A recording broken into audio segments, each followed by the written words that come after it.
to the voice and visuals of Amber that presents Grammar in Action 14. Let's have a quick recap. In the previous lesson, we had done the 4 kinds of sentences.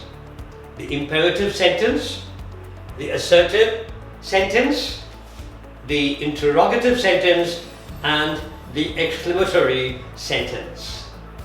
And then I also said that I'm taking up the imperative sentences first for one simple reason, that youngsters in schools receive a lot of instructions, a lot of advice, okay? And therefore, we begin now with the imperative sentences and their structure, and then how the imperative sentence is going to be reported either in direct speech or indirect speech, that is, the forms of narration.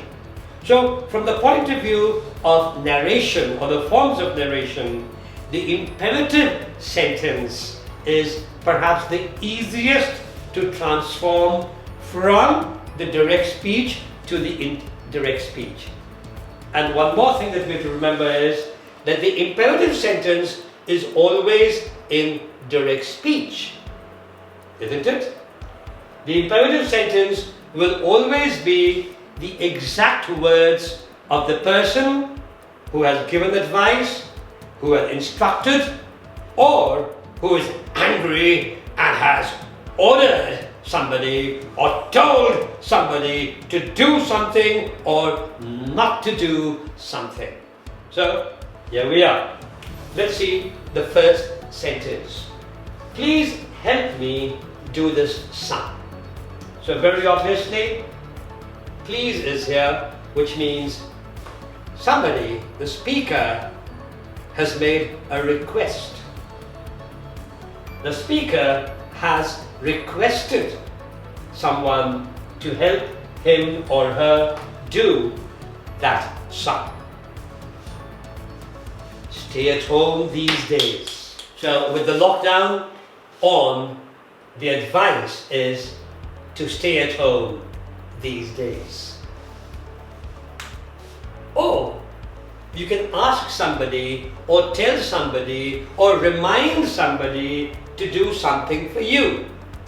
The exact words, that is the direct speech, would be, get me a handkerchief from the market.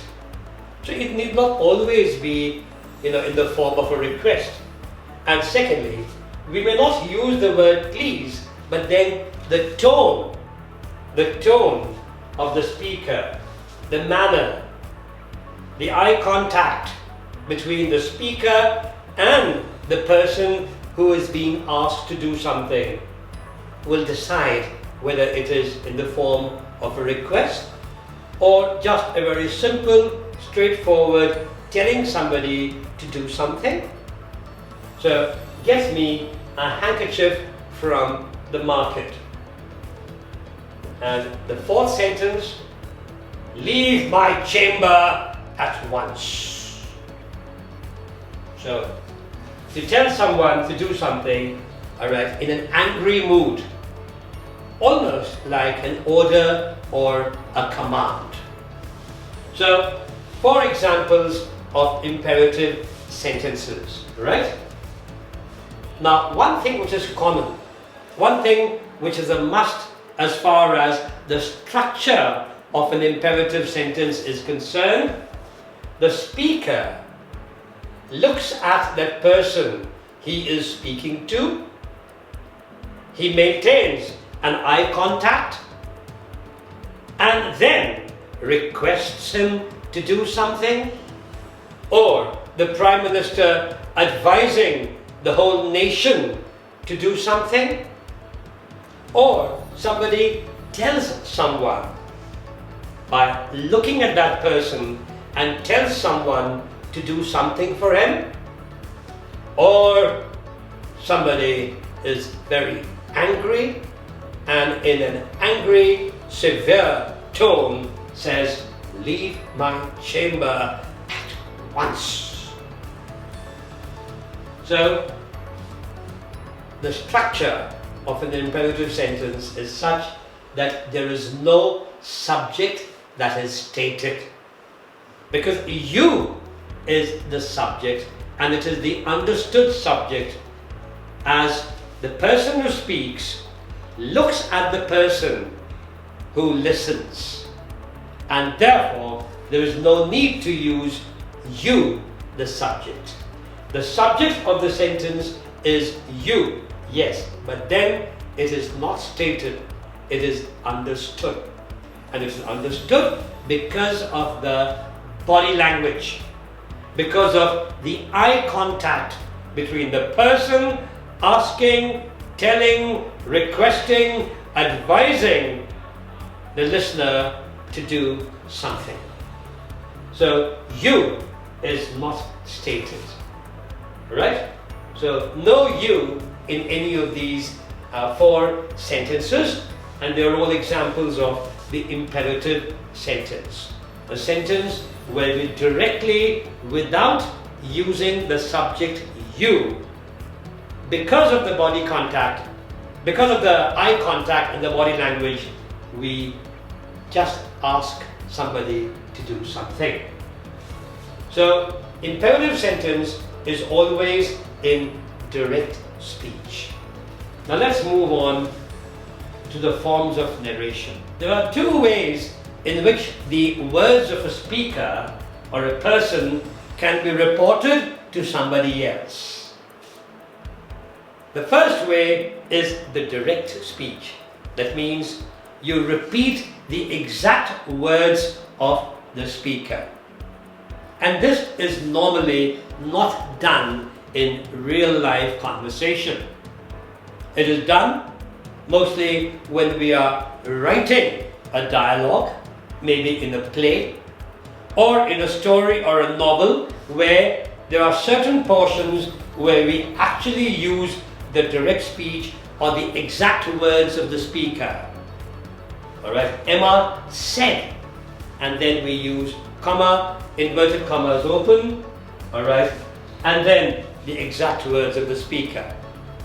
But normally, when we are conversing in real life, okay, or even for that matter, reporting an event which may include what must have been stated or said by a speaker who is a part of that entire event, then when we report, we normally report in what is called the indirect speech. Right? Now, so direct speech means the exact words of the speaker. Like, for example, say the principal of a particular school announces in the assembly, grade 5 will go for a class picnic sometime next week. And some of the children go back home, and then their parents ask them if there has been any announcement made, anything important that has been said. Alright? So, there are two ways. Alright, a very childish way would be, yes, our principal said, grade 5, you people will go for a class picnic sometime next week. Or a maturer child would therefore report to his or her parents and said, yes, the principal announced in the assembly this morning that our class, grade 4, would go for a class picnic sometime next week. Alright? So that means that person, the child, is reporting to his or her parents, not in the exact words of the speaker, but making certain changes. And therefore, once you make certain changes, the words of the speaker do not remain the exact words. Therefore, that kind of reporting is called the indirect speech. Now, let's see these three sentences. Mandavi said to her friend, "Please help me do this sum." So, here, said is what is known as the reporting verb. The reporting verb. And what has to be reported? That means the changes that have to take place in the exact words of the speaker by the reporter Mandavi. So Mandavi was the speaker and the listener was friend, and somebody else reports what Mandavi said to her friend, then certain changes will take place. But those changes will take place mostly when the reporting verb is in any form of the past tense. However, with imperative sentences, the changes don't depend on the tense of the reporting verb. It's very easy. Right? So, let's see the next one. The Prime Minister said, "Stay at home these days." So again, said is the reporting verb, and stay at home these days, the exact words of the Prime Minister, alright, is actually what is called the reported speech. The speech, the words, the utterances which have to be reported to somebody else. Let's see the third one. Nihita said, "Mama, get me a handkerchief from the market." So again, Nihita said, and she is directly talking to her mother. No subject over here. Mummy is not the subject. Mummy is just the person being spoken to. So, get me a handkerchief, which means you get me a handkerchief, but we don't say that. So, you is understood, not stated, because these are all imperative sentences. So, Mummy, get me a handkerchief from the market. So, two things have to be remembered. Number one, the reporting verb and its tense. So I've given you examples of the past tense only, the simple past tense, and what has to be reported, that is the exact words of the speaker that have to be reported in indirect speech, is known as the reported speech. Right? So reported speech will undergo certain changes, okay, provided the reporting verb is in the past tense. Okay? But then with imperative sentences, even that particular rule does not hold good. Because even if it is a form of a present sentence, the Prime Minister is regularly, quite frequently announcing these days. Stay at home these days. So is announcing. The form of the tense, the reporting verb, is present continuous. Or the Prime Minister has said, it is present perfect. So, with imperative sentences, just one change has to be made, irrespective of the tense of the reporting verb. And that is why I took up the imperative sentences narration, that is transformation from direct speech to indirect speech, first before the assertive sentences, before the interrogative sentences, and before the exclamatory sentences, because converting imperative sentences from direct to indirect speech is perhaps the easiest to understand. Okay?